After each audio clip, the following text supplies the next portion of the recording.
Salut à toi, on se retrouve dans cette vidéo et aujourd'hui ce qu'on va voir, tu as pu le voir en titre, c'est pourquoi est-ce qu'on est autant accro à la malbouffe.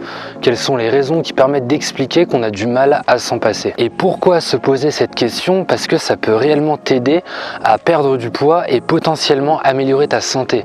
Donc c'est vraiment te faire prendre du recul sur ce qui se passe réellement quand tu manges de la malbouffe, de la junk food. C'est important de comprendre que si tu es accro à la malbouffe, quelque part c'est pas un hasard. Bon, bien sûr c'est un petit peu de ta faute bien évidemment, parce que tu as pris des mauvaises habitudes, mais c'est surtout aussi je pense de la faute des industriels par rapport à ce qu'ils mettent dans ces produits.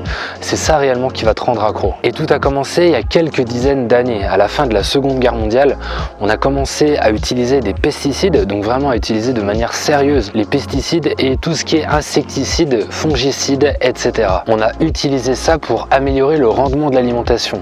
Donc je pense que tu le sais, c'est parce que ça pousse beaucoup plus facilement quand on va mettre des pesticides, etc. Donc vraiment pour du coup améliorer le rendement, donc c'est-à-dire que ça coûte le moins d'argent possible et que ça puisse nourrir en même temps le plus de personnes possible, donc que ce soit en gros le plus rentable possible. Et si je te dis ça, c'est pour te faire comprendre qu'il faut rester lucide. Le but principal de l'industrie agroalimentaire qui produit de la malbouffe, c'est de gagner le plus d'argent possible, de faire le plus de profit possible. Ta santé et ton apparence physique, ils s'en foutent totalement. C'est toujours bon de le rappeler et je pense que c'est important de comprendre ça, de garder vraiment ça à l'esprit avant de chercher à savoir pourquoi est-ce qu'on est accro à la malbouffe. La malbouffe, les pizzas, les burgers, etc. ça n'a pas été créé pour te nourrir, ça a été créé pour enrichir les industriels. L'objectif est de créer des aliments qui ont le meilleur goût possible tout en étant les moins chers possibles à produire. C'est une vraie équation et tu vas voir, je vais t'en reparler tout à l'heure. Alors maintenant, pourquoi est-ce qu'on est accro à la malbouffe? La première explication importante pour moi, c'est que quand tu manges ces aliments, le taux de nutriments est tellement faible, donc en particulier de micronutriments, que tu vas avoir faim quelques heures après avoir mangé un de ces aliments. C'est une conséquence de l'utilisation des pesticides, etc., mais aussi du mode de production, du mode de transformation de l'alimentation de manière générale. Clairement, c'est cette recherche de productivité au détriment de la qualité. On parle de 22 à 39% de perte, de diminution du taux de vitamines dans les légumes en une centaine d'années. Je te mettrai le lien de l'article de cette étude en description sous la vidéo. Et là, on parle de diminution du taux de vitamines avec des aliments naturels.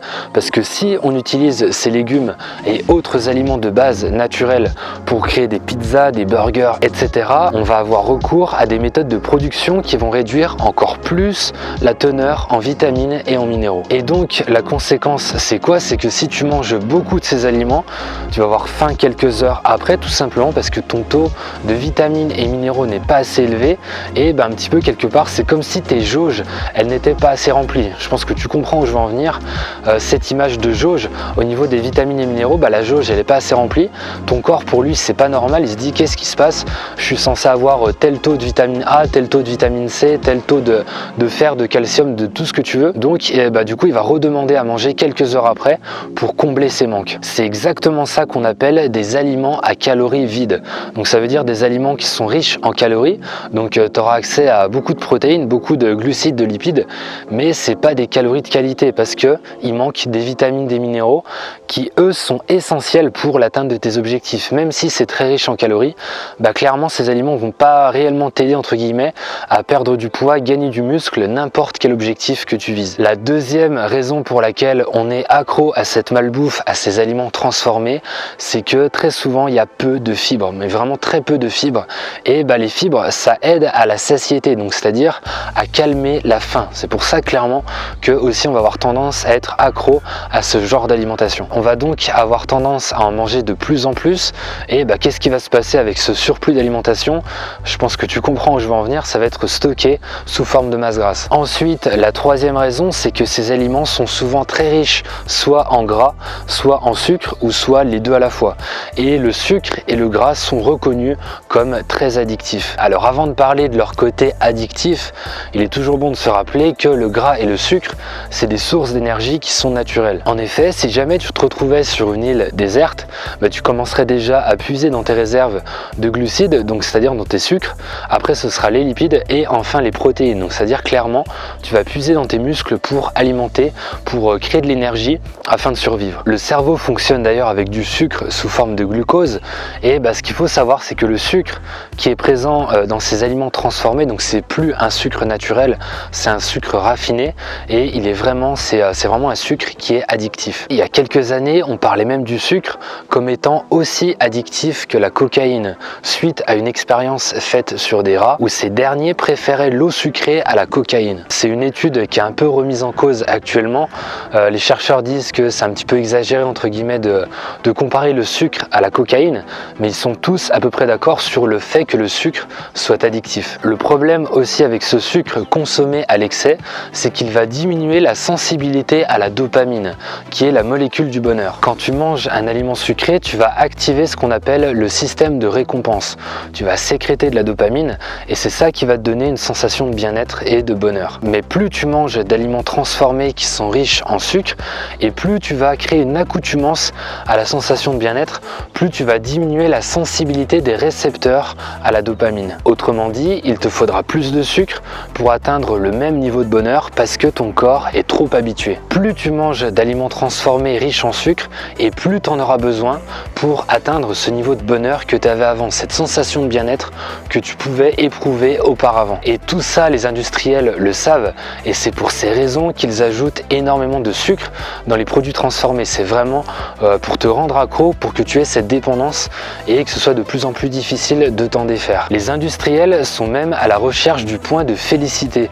Pour revenir donc ce que je te disais en début de vidéo, à cette équation entre guillemets, c'est un petit peu ça ce que je voulais dire, c'est par rapport à ce point de félicité. Alors qu'est-ce que ce point de félicité?